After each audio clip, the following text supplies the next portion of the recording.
Jadi salah satu persyaratannya adalah kotanya itu harus punya convention bureau-nya, gitu. Jadi nggak cuma asosiasinya, nggak cuma PCO-nya yang ke sana, tapi ada convention bureau-nya. Jadi halo Sobat Mais, jumpa lagi di Mais Talk, podcast yang mengulik berbagai topik hangat dan menarik seputar industri mais.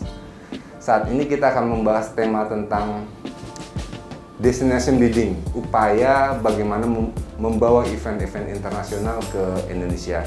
Dan untuk itu saya telah bersama dengan dua narasumber. Yang pertama ada Bu Ratih, selaku Ketua ICCA Komite ya Bu, Indonesia. Ya. Apa kabar Bu, sehat ya Bu? Alhamdulillah, salam sehat. Bayu. Selanjutnya ada Bang Salman, Ketua Jakarta Tourism Forum. Sehat ya Bang? Sehat, alhamdulillah. Aman. Semoga kita semua ya. sehat semua dan terus pandemi COVID-nya melandai ya. Amin, supaya bisa amin, menghidupkan amin. kembali aktivitas kita semua. Iya. Terima kasih. Baik Sobat Mais, seperti kita ketahui ketika pandemi, kegiatan event mais, terutama yang sifatnya internasional itu sempat mati suri bisa dibilang ya Bu. Slow down, benar-benar nggak bisa gerak ya industri mais. Nah, kondisinya sekarang sudah mulai melandai, mudah-mudahan kedepannya juga akan terus bisa membaik. Dan kebetulan tahun depan itu di 2022 maksud saya akan ada event besar ya Bu, G20 ya. G20. Dan itu bisa dibilang bisa momentum ya untuk kebangkitan mais Indonesia. Nah, sebelum masuk ke Bang Salma, saya ingin ke Bu Ratih dulu nih terkait dengan sebenarnya Indonesia di peta bisnis dunia mais ya Bu. Positioningnya seperti apa sih Bu? Seberapa menarik Indonesia sebagai mais destination Bu? Oke, jadi kalau kita lihat posisi Indonesia ya, sebetulnya secara G2G, Indonesia tuh sudah membuktikan kita punya banyak sekali event-event akbar. Yeah. Flashback mungkin 2007, ingat dong Mas Bayu, kita punya UNFCCC itu berapa puluh ribu. Yeah. Ya. Kemudian baru-baru ini ada annual meeting World Bank dan IMF itu juga puluhan ribu orang. Dan tadi Mas Bayu bilang ya G20 ini tahun depan akan di Indonesia gitu. Nah tapi dari situ challenge-nya sebetulnya adalah bagaimana menerjemahkan pengalaman kita nih G2G ini kepada asosiasi. Okay. Ya kan, itu kan sesuatu yang beda ya. Yeah. Untuk mengconvince asosiasi internasional bahwa look Indonesia nih sudah kompeten, kita hosting government event, nah kita sekarang harus terjemahin kepada meeting-meeting asosiasi. Nah, kalau kita lihat positioningnya berdasarkan peringkat dari ICA ya, secara global seingat saya Indonesia masih nomor 36. Lalu di Asia Pasifik kita masih nomor 11 Pak Salman. Itu di bawah Singapura, kita kalah sama Malaysia, Singapura, ya? kita kalah sama Thailand, Thailand, kita ya. kalah sama Malaysia. Malaysia gitu. Nah ini yang harus kita garap terus ya. untuk naikin. Paling enggak kalau kita bicara kita harus punya gigi lah di Asia Pasifik. Harus bisa di atas Singapura, harus bisa di atas Thailand dan ya, Malaysia. Gitu. Bagaimana nih kita mau coba naikin. Jadi kurang lebih positioning kita sekarang itu seperti itu. Gitu, Mas Bayu. Dan sebagian besar juga Bali masih ya menjadi Bali masih favorit ya. Betul kan karena memang kalau dibilang dari destinasinya itu sendiri bisa dibilang Bali itu kayak one stop shopping ya. Jadi untuk mais kesiapannya juga udah lengkap, tapi juga setelah kegiatan mais kan kegiatan leisure-nya banyak gitu.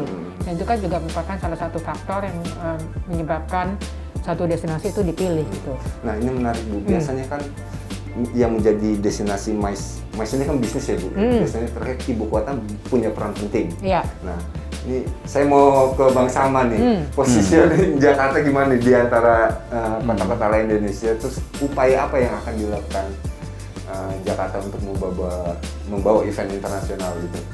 Ya, sebenarnya tuh agenda tahun 2020 dan 2022-2021 sebenarnya sudah sangat padat juga tuh dengan agenda internasional.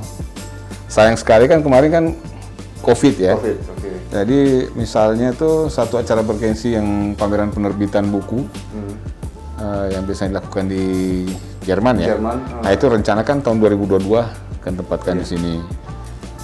Dari sisi kebijakan, kita sendiri dari para pelaku, dari para pemerhati dan akademisi lagi menyiapkan satu draft pergub yang murni betul-betul berangkat dari asosiasi dan pelaku usaha. Jadi kita sekarang lagi sudah merumuskan sebenarnya masukan-masukan kepada Pemprov kaitannya dengan pergub MAIS.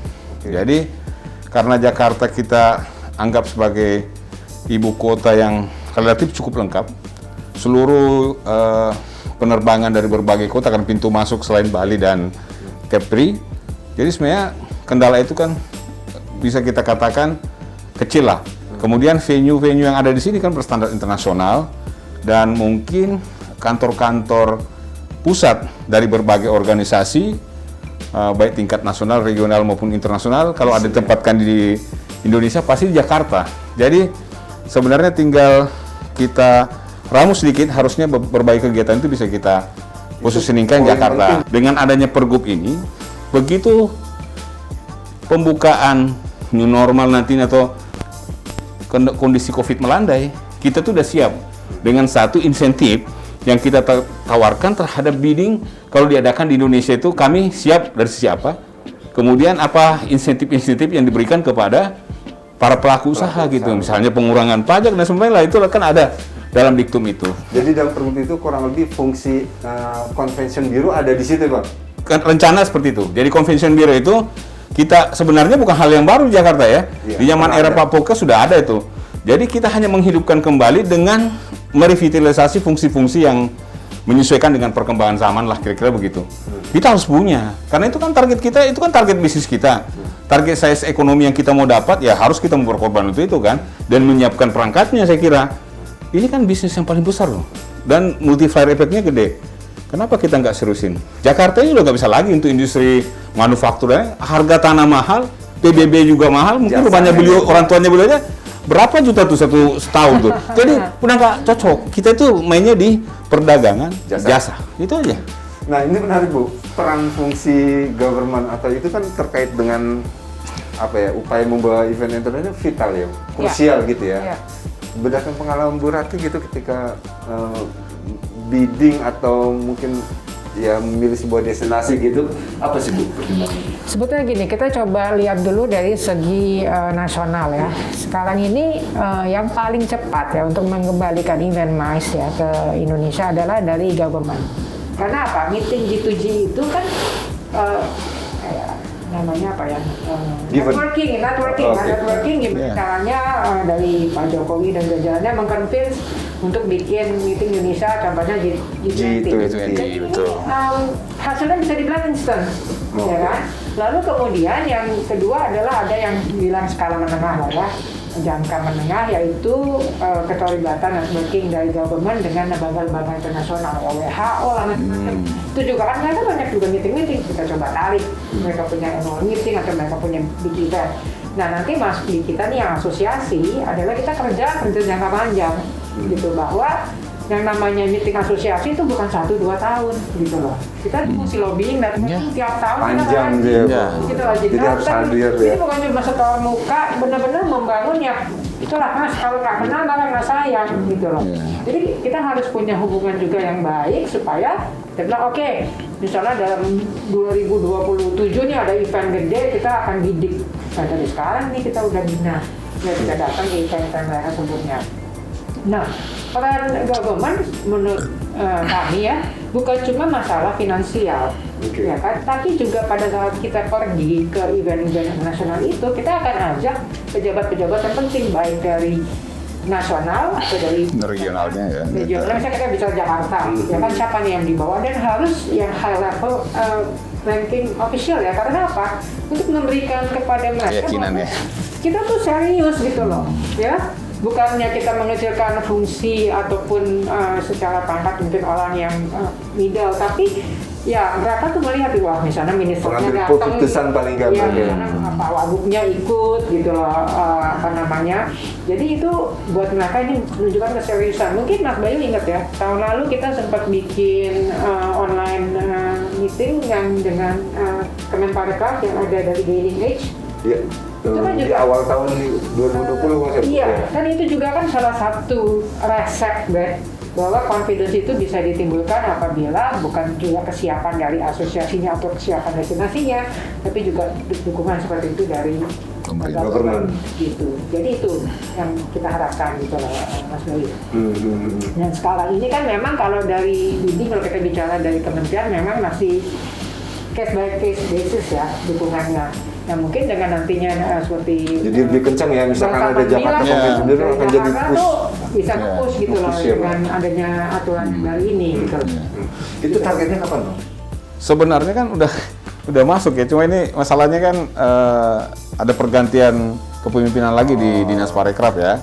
Kalau kemarin kan kita dengan Pak Gumilar dengan Bu Sonti itu kan sudah intensif lah ya, termasuk finalisasi dengan Biro Hukum ya, karena ini kan harus pada bahasa-bahasa hukum yang harus diterjemahkan. Kalau kita kan secara prinsip di luar negeri itu kayak gini, di wilayah ASEAN lah paling tidak ya, kita bicara tadi yang Malaysia, Thailand, Singapura, bahkan sekarang Vietnam itu lebih progresif ya. Jadi kita harus melihat juga ini bisa mendahului kita gitu. Nah kita coba Vietnam karena mungkin kan pernah dijajah Amerika juga, jadi pernah ini kan, jadi dia hubungan internasional kan cukup bagus ya.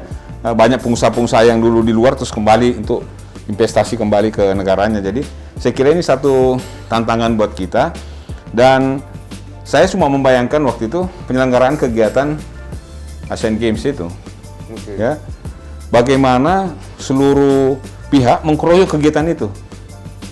Kan yang tidak kurang maksimal itu kan penggunaan posturnya aja yang kita nggak optimal ya, pascanya ya, dengan mungkin pre-tournya itu yang mungkin sebelum acara itu kita mencoba menawarkan paket ya. Kalau yang lainnya itu luar biasa, butuh 15 menit sampai ke titik kegiatan, semua tercapai kok. Itu luar biasa sekali dan sangat meriah dan menjadi sorotan dunia. Jadi menurut saya kalau Indonesia bisa melakukan itu, bukan hanya dari sisi keuntungan finansial dan ekonomi ya, tapi dari sisi image. Karena itu kan semua mata, semua media menyorot kita. Nah itulah sebenarnya kenapa kita dorong seperti e-formula itu kan sebenarnya ada pesan yang ingin disampaikan di situ, bahwa Jakarta sebagai salah satu kota global, dia sangat pro terhadap green city. Dia itu peduli dan care terhadap lingkungan. Ya, dan kita mau Jakarta itu seperti itu nanti agak turun polusinya melalui penggunaan mobil berbahan listrik atau yang terbarukan lah. Terbarukan itu narasinya yang mau dibangun. Dan ini sebenarnya sejalan dengan program kebijakan nasional, di mana Pak Jokowi dengan Menteri Meninvest, dalam hal ini adalah Pak Bahlil, kan dia mendorong itu supaya ada pabrik mobil listrik terbesar di Asia di Indonesia. Ada di Kerawang dibangun sekarang. Pabrik baterai itu bahan baku baterai terbesar dunia untuk nikel itu di Indonesia, Pak. Ini kan sebenarnya narasi yang bisa kita mainkan luar biasa ini. Lah kita punya mobil pabrik meskipun orang lain membangun ya, tapi ini kan ada dampak multiplier dan ada value added-nya buat kita kan. Dan ingat, kami punya bahan baku baterainya. Dan itu akan dikelola bersama dengan BUMN. Artinya ekonomi bangsa kan ikut di dalamnya gitu. Inilah narasi yang kita bisa. Kalau orang pakai itu semua, berarti tingkat penggunaan mobil dan tingkat penggunaan baterai akan naik kan? Berarti ekonomi kita akan naik. Itu loh yang kira-kira bahasanya itu. Jadi saya lihat sekarang ini, coba aja lihat kota-kota dunia. Semua punya atraksi yang bisa menarik orang masuk. Malaysia buat Sepang itu. Itu untuk apa? Itu untuk pariwisata. Anda cek itu, siapa yang datang nonton? Paling banyak orang Indonesia. Mandalika misalnya. Mandalika nanti nih. Dorna sampai kaget. Kok bisa tiket sebanyak ini habis gitu? Orang Indonesia ini kan kaya, cuma nggak kelihatan kadang-kadang itu kan. Jadi, dan jumlah penduduknya banyak gitu loh. Jadi menurut saya ini kekuatan kita gitu. Nah, kami mau Jakarta nanti ini siapapun yang pelanjutnya bisa memanfaatkan ini. Itulah legacy yang kita mau dorong di pemerintahan yang sekarang, bisa dilanjutkan yang depan dengan adanya produk-produk hukum yang tidak perlu lagi menjadi wacana atau mungkin diskusi. Orang lain sudah lari, kita masih diskusi terus dan berkontraproduktif gitu loh. Jadi maksud saya kalau ada nanti Pergub MAIS, ada Pergub terkait dengan festival sepanjang tahun dan special event, semua kegiatan-kegiatan ini karena rangka menggerakkan atau mengenerate ekonomi kita, nggak perlu lagi, cukup pemerintah menyiapkan dukungan insentif buat mereka. Kira-kira begitulah. Kita bisa lihat ya bahwa kan ini mesti sabar gitu. Ini kayak lari maraton. Iya, iya, Kita iya. bikin tahun 2007 nggak tahun 2008 Nggak langsung itu. langsung hasilnya, tapi kan kelihatan ya. Iya. Nah, sama tadi bilang berapa banyak kita dapat advertising gratis, CNN bolak-balik, BBC kan waktu itu nyorot mengenai climate change, isunya isu hak. Kita kan dapat advertising gratis tuh Indonesia, jalannya bagus, eventnya. Nah itu market layarnya ya udah kita maisnya jalan, otomatis pariwisatanya udah pasti jalan. Nah semuanya yang bergabung dengan pariwisata kan akan hidup, ya kan. Nah itu jadi ya memang itu semua one stop solution ya.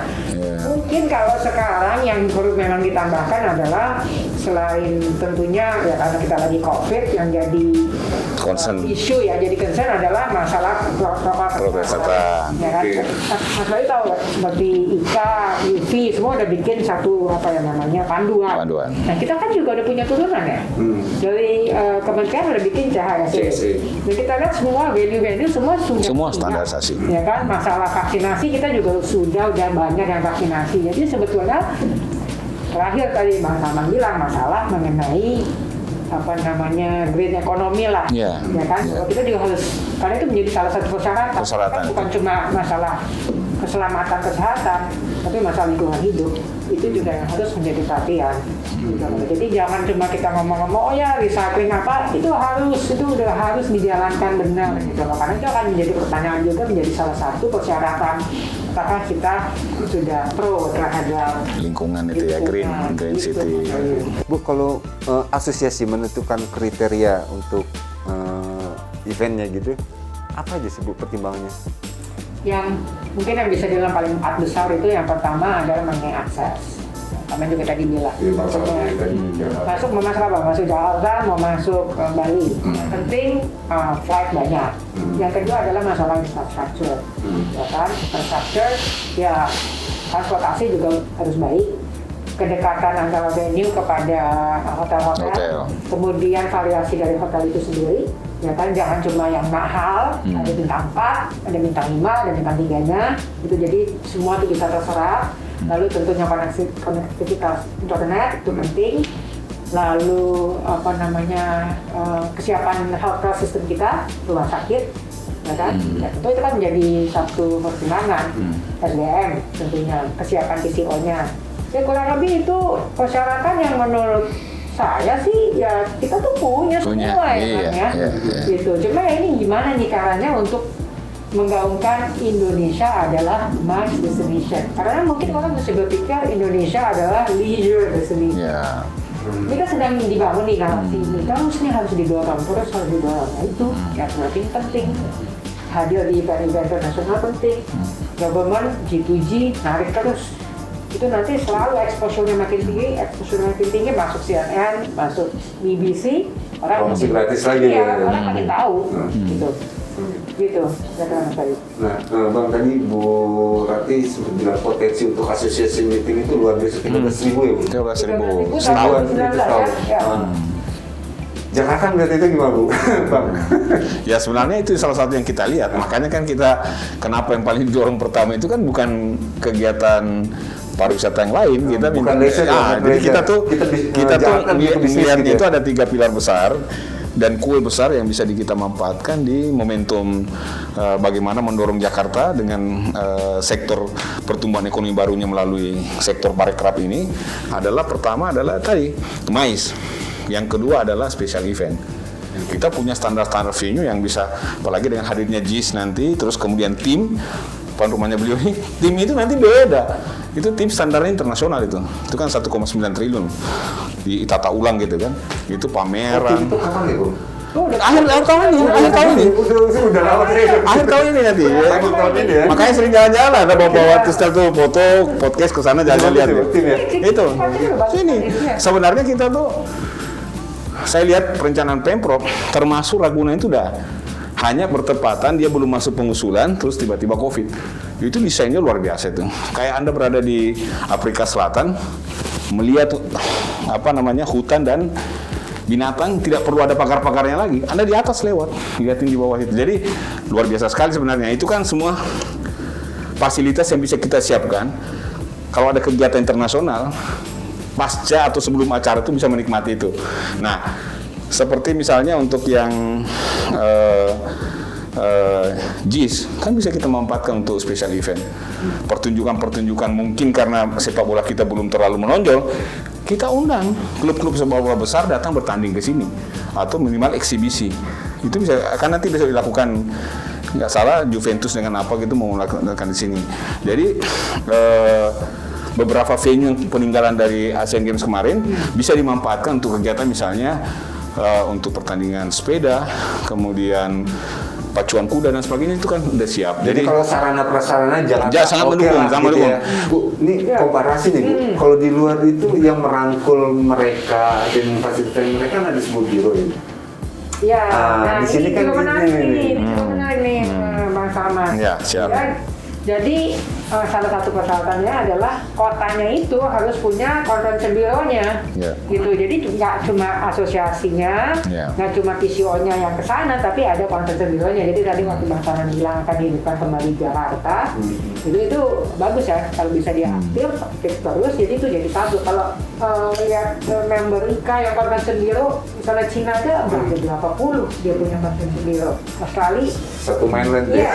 gitu loh. Jadi kita kalah nih di sini. Gitu. Kita di Jakarta ada, hilang. Bali sih saya. Bali Ya, ada. Bali ada. Iya, Bali ada. iya, Bali ada. gitu. Nah, jadi memang harus punya juga gitu. Jadi ya itu jadi government ada, convention bureau-nya ada, asosiasinya ada, PCO-nya ada, buat masuk. Terkait. Untuk running itu anggarannya dari mana Bang nanti? APBD? Ya harusnya dari Sistemnya APBD. gimana? Harusnya APBD. Lah sekarang gini, kalau orang nginap di hotel itu dari mana duitnya itu? Pajak ya. Nah, ya dari mereka kan. Terus Iya. pajaknya kan masuk ke, ya tinggal mengembalikan saja. Ya. Bayangin kalau misalnya itu 10%, jadi kalau ada 10.000 orang ya kali 10 aja. Kan masuk, harusnya kan sekian persen dikembaliin lagi dong untuk memancing. Kan uang harus mancing uang juga kan gitu kira-kira. Jadi harus cara berpikirnya seperti itu.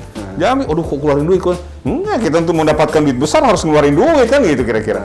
Jadi itu yang kita sampaikan kepada pemerintah kemarin waktu beberapa kali rapat bahwa Anda tidak bisa hanya meminta sesuatu datang kalau Anda nggak punya pancingan.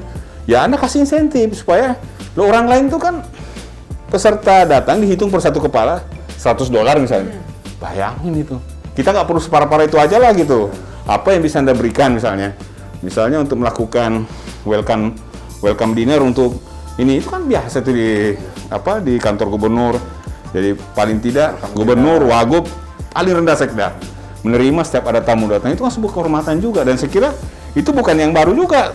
Pemimpin yang sebelum-sebelumnya udah melakukan itu di era-eranya Pak Sutioso dengan Pak Poke. Jadi saya kira itu bisa dilanjutkan lagi.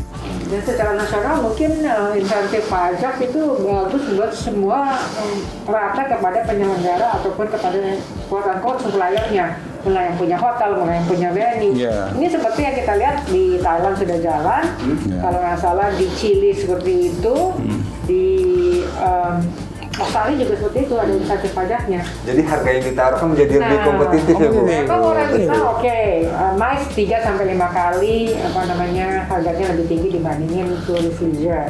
Tapi kan tetap aja ada attractiveness of pricing itu gitu loh. Kalau kita bicara global ya kita orang dari Amerika ke Thailand, orang dari Amerika ke Indonesia kan itu Ya, ada tambahan dari travelnya itu soalnya ada tambahan berapa ratus dolar, kalau ada insentifnya harga kita jadi bisa didagang bisa lebih murah. Ya.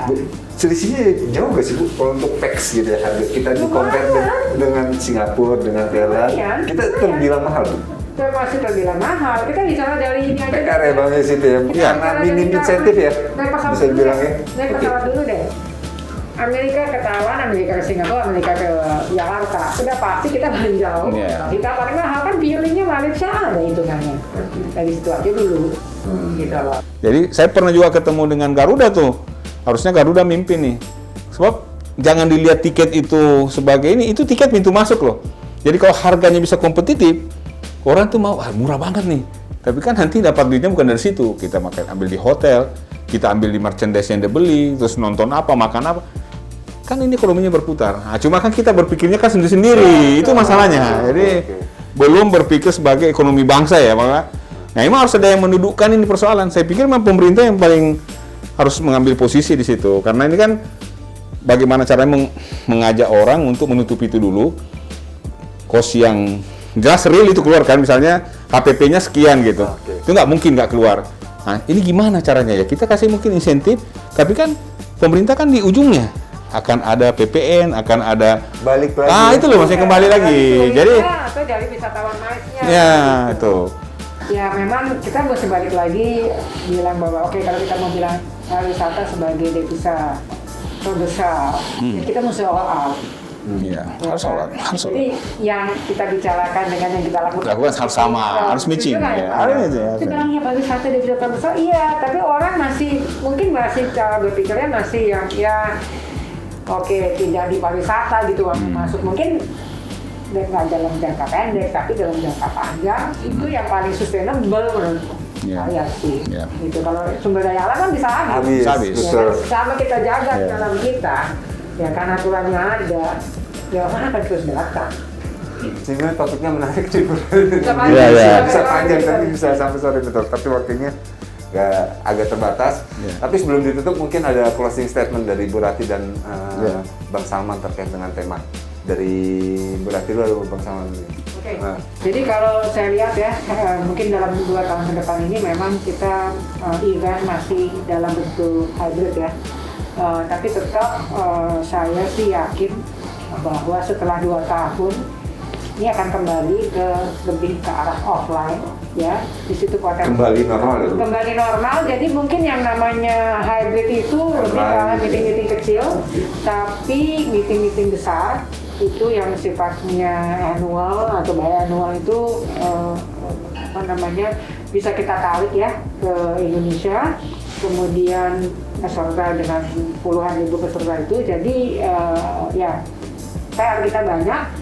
Tadi kita harapkan supaya sinerginya makin jelas, kemudian dorongan pemerintahnya juga konkret, ya dalam arti kata bukan case by case basis, jadi ada aturannya seperti mungkin DKI nanti udah menawarkan satu solusi gitu, ya kita minta nasional juga ada. Jadi yang paling cepat itu adalah kalau adanya insentif kepada industri.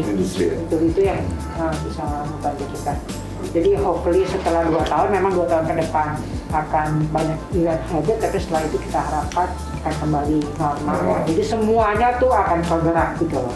Kalau hybrid yang dapat kan nggak banyak punya. Terkesan ekonominya nggak gitu ya, kurang lepas. Bang Salman gimana Bang? Ya, intinya kami doakan mudah-mudahan kondisi sekarang membaik. Yang jelas tadi koordinasi dan keberpihakan dari pemerintah, karena sudah mencanangkan ini adalah salah satu sumber pertumbuhan ekonomi baru kita, yaitu pariwisata. Ya memang secara devisa itu sudah menempati urutan keempat dari sumber-sumber pendapatan devisa konvensional ya. Yang tadi itu paling yang terbarukan tuh cuma sawit, karet gitu ya. Yang lainnya itu kan yang tak terbarukan. Jadi saya kira 2 di atas, 1 di bawah, ini kita urutan keempat. Ini yang paling memungkinkan untuk di-generate sebenarnya. Jadi mudah-mudahan seperti permintaan Mbak Rita tadi, bagaimana pemerintah pusat, daerah, baik tingkat provinsi maupun kabupaten kota ini betul-betul mengamankan sistem ekonomi ini. Dan kementerian lainnya ya, jadi dikeroyok lah. Kalau di tingkatan lokal, Bali dan Banyuwangi kan seperti itu. Kira-kira ada dinas kesehatan, ada dinas pendidikan, tapi cabang pariwisata kayak gitu. Jadi bagaimana dinas itu semua seolah itu mendukung pariwisata lah kayak gitu. Nah saya kira itu penting karena ya ini salah satu sumber pendapatan yang bisa menggerakkan semua lapisan masyarakat. Kalau misalnya industri itu kan hanya pemilik modal dan orang yang masuk menjadi karyawan atau pekerja kan atau buruh kan. Kalau ini kan semua bergerak. Yang kecil, menengah, atas semua bergerak. Jadi saya kira rata. Jadi mudah-mudahan kita bisalah menyambut era yang bagus ini. Kita kan setiap pandemi itu kan saya lihat mulai Black Death, kemudian Spanish Flu. Nah, itu selalu ada momentum-momentum yang dimanfaatkan dan hikmah besar dari balik itu. Mudah-mudahan momentum pandemi Covid ini kita bisa jadikan sebagai momentum untuk melejit lebih bagus lagi ya, bangkit lebih lagi. Menemukan temuan-temuan inovasi baru termasuk di sektor parekraf ini saya kira.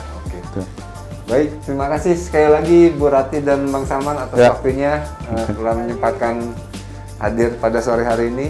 Dan buat Sobat Mes yang mempunyai saran atau kritik terkait dengan tema, silakan tulis komentarnya di kolom komentar di channel Mas Edi. Sampai jumpa pada episode berikutnya.